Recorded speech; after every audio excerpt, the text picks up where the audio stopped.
पहले हम घंटों बातें किया करते थे, पहले हम बहुत मस्ती किया करते थे, पहले मैं सुबह देर तक सोया करता था। ऐसे जुमले हम अपने डे टू डे लाइफ यानी रोज़मर्रा ज़िंदगी में ज़रूर बोलते या सुनते हैं। इन जुमलों में हम कह रहे हैं पहले, इसके लिए आपको यूज़ करना होगा इंग्लिश में अर्लियर। आइए कंप्लीट स्ट्रक्चर देखते हैं। Earlier plus subject plus use two plus V1 यानी first form of verb plus other words. अच्छी तरह समझने के लिए कुछ मिसालें देखते हैं। पहले हम घंटों बातें किया करते थे। Earlier we use to talk for long, earlier we use to talk for long. पहले हम बहुत मस्ती किया करते थे। Earlier we use to have a lot of fun, earlier we use to have a lot of fun. पहले मैं सुबह देर तक सोया करता था। Earlier I use to sleep till late in the morning, earlier I use to sleep till late in the morning. देखो मैं झूठ नहीं बोल रहा हूँ, देखो वो आ रहा है, देखो तुम्हें बताना पड़ेगा। ऐसे जुमले हम अपने डे टू डे लाइफ यानी रोज़मर्रा ज़िंदगी में ज़रूर बोलते या सुनते हैं। इन जुमलों में हम कह रहे हैं देखो, इसके लिए आपको यूज़ करना होगा इंग्लिश में सी। आइए कंप्लीट स्ट्रक्चर देखते हैं। सी प्लस कामा प्लस सेंटेंस।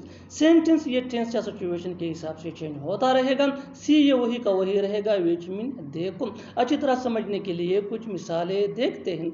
देखो मैं झूठ नहीं बोल रहा हूँ। See I am not telling a lie, see I am not telling a lie. देखो वो आ रहा है, सी he is coming.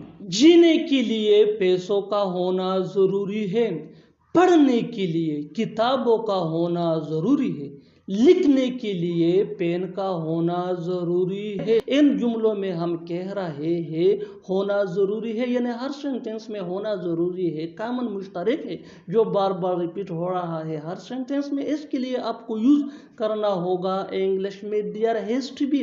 There has to be mean होना जरूरी है। आइए कंप्लीट स्ट्रक्चर देखते हैं। Let me explain. There has to be या हैव टू बी या had to be. Has to be ये विशेष या सिंगुलर नेम के साथ यूज होता है। हैव टू बी ये आई वी दे या प्लूरल नेम के साथ यूज होता है। और हैड टू बी ये पास्ट टेंस में यूज होता है। Plus noun plus two plus V1 यानी first form of verb plus other words. यही वो फार्मूला है जिसकी मदद से आप भी ऐसे जुमले सीख सकते हैं अंग्रेजी जुबान में आसानी से। That can be really helpful for you. आगे डिटेल से समझाता हूँ मिसालों से। Here are some example for better understanding, so watch this video till to end. जीने के लिए पैसों का होना जरूरी है। There has to be money to live, there has to be money to live. पढ़ने के लिए किताबों का होना ज़रूरी है। There have to be books to read, there have to be books to read. लिखने के लिए पेन का होना ज़रूरी है। There has to be pen to write, there has to be pen to write. घर जाने के लिए कार का होना ज़रूरी था। There had to be car to go home, there had to be car to go home. और आखिर में ये सेंटेंस आपके लिए कमेंट सेक्शन में इसका जवाब ज़रूर देना। खाना पकाने के लिए सब्जियों का होना ज़रूरी था, खाना पकाने के लिए सब्जियों का होना ज़रूरी था। Subscribe to English PS for more advance English sentence structure. Thanks man.